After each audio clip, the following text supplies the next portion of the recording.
Back to Midday Kentucky, everyone. Well, of course, Alison Davis is in the house, and we are making a Southern traditional dish. Yes, and we're in my house. You're in your house Finally. now, over at Wild Time Cooking. Of course, we had our new stoves put in, which is what we're doing. Have a little bit more work to do, but I wanted to get in here and actually start cooking from here. Yes. Okay, so where do we start when it comes to making a good biscuit? Okay, well, it's a Southern staple. Every Southern cook should know how to make a biscuit. All right?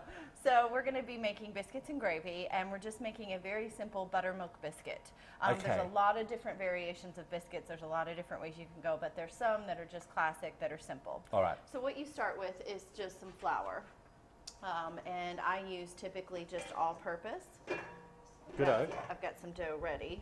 Okay. For TV. Oh, I just lent on your new cooker and I had a little bit of a click. So I'm just going to start with, say, like 2 cups of flour, right? So all-purpose flour. You could use self-rising, but you wouldn't need to add the baking powder if you use self-rising. Okay. Since we're using all-purpose, we're going to be adding the baking powder. So I'm going to go with about 1 tablespoon of baking powder into the all-purpose flour. Okay. And then you're going to add salt, sugar, a little bit of both for balance. A little bit to sweeten it up. A little bit of salt and sugar. If you're making like a biscuit for, say, like shortcakes, you might add just sugar and not the salt, just to you know, keep it sweeter versus balanced. And then what you do is you will take cold butter and you cut it into the flour. I got you. So you just break it up till the butter is soft and resembles almost like cornmeal. Okay. That is your dry ingredients. That's it? That's it. Okay. So all you do is you add liquid to balance with the flour to make it come together. And I've already got some dough here that's already done, so it's nice and soft. And what I do is I add the buttermilk, and that's what that's why it's a buttermilk biscuit. Okay. So we add buttermilk into the flour with the butter, and then I don't even use a rolling pin. You see how soft that dough is? Yeah. You just kind of pound that out, and then you just cut your biscuits. You don't need to flour the... You do. I mean, I do flour it just to keep it from sticking. Yeah. And then I'll oftentimes spray the pan. And then just the trick on the biscuits, bake at 350 till they're nice and brown.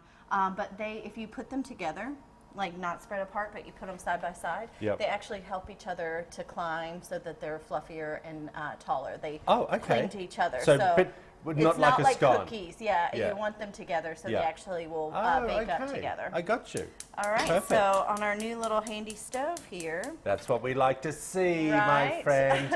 A bit of gas. So we are going to make some gravy, and this is a very simple gravy. In a lot of homes, I mean, especially if you're like my house and cook bacon, for the kids, you sometimes have reserve of that bacon fat or the bacon drippings. Oh, you're using the bacon fat? So I just use the bacon drippings instead of cooking off the sausage and having to do all that. Sometimes for just simplicity, baking off or just using the drippings.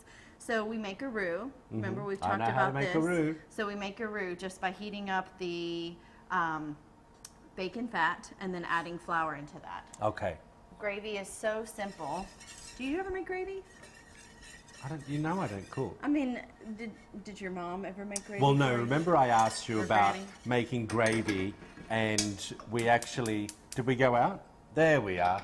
I said to you that no longer should you be using Gravox or gravy powder. No. Okay, we should be making it. My nonna used to always make a roux, just like you are. She'd bake a chicken or a side of beef or something, and then just like you, she's using the dripping, and the flavour that it used to do was amazing. Beef drippings. Oh my gosh, it was so yummy. So we've melted all that. That's really super simple. Yeah, so once you melt the fat, you're just going to add that flour in. And you basically, what I always tell people in classes and whatnot, is you want it to look almost like wet sand. Yeah. So that it's not too thick like a paste, but it's just smooth and almost like, you know, when the wave washes up on the beach, it's just that like wet sand look. Nice. So we have that, right?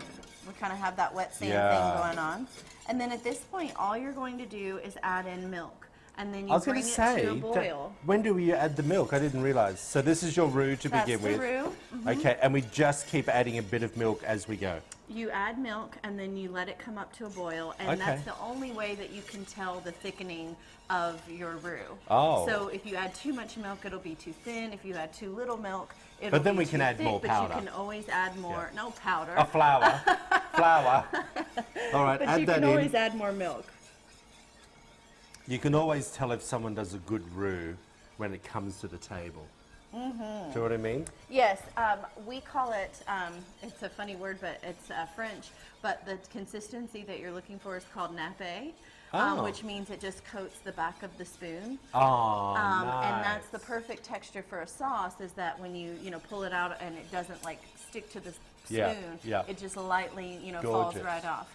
And would you flavor this? Or Absolutely, because you don't want it to taste like flour. So I'll do like salt, pepper, and typically some nutmeg. Oh, that's what I love to hear. And then pour that right over a biscuit and you're in business. So while this is thickening up for us, we're going to go to break. Yeah. You're going to see all the fantastic finished result on WTBQ.com/Midday Kentucky over here in the new place where is our new cooking home, Wild Thyme. We'll be right back after this short break.